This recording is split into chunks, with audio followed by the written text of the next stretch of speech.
বিসমিল্লাহির রহমানির রহিম। আসসালামু আলাইকুম। যে যেখান থেকে দেখছেন আশা করি সবাই ভালো আছেন, আমরাও ভালো আছি। হাঁড়িতে তেল দিয়ে একটা এলাচ, একটা দারচিনি, দুটা এলাচ দিয়ে দিলাম, আদা রসুন, পেঁয়াজ কুচি, 4-5টা মরিচ ফালি দিয়ে, হলুদ মরিচ ধনিয়া,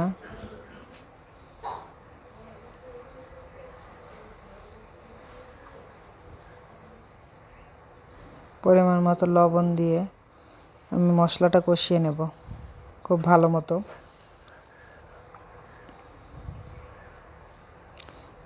কষানো হয়ে গেছে, তেল ছেড়ে দিয়েছে মশলা থেকে, এগুলো সব দিয়ে নেব মুরগির মাংস।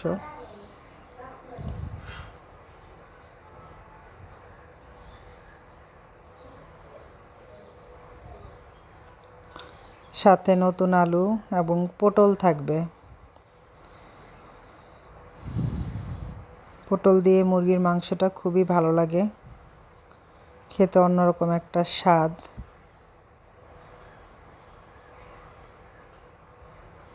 এখন এই মাংসটা এবং আলু পটলটা খুব ভালো মতো কষাবো,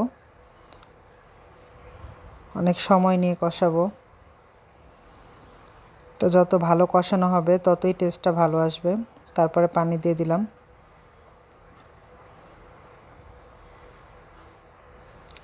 পরিমাণ মতো পানি দিয়ে আমি ঢাকা দিয়ে দেব। একটু মাংসের মশলা দিয়ে দিলাম।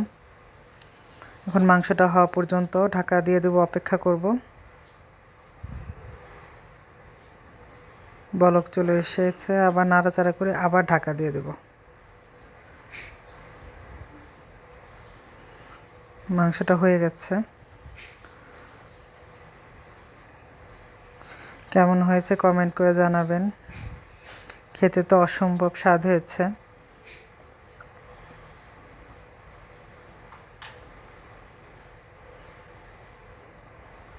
আসসালামু আলাইকুম।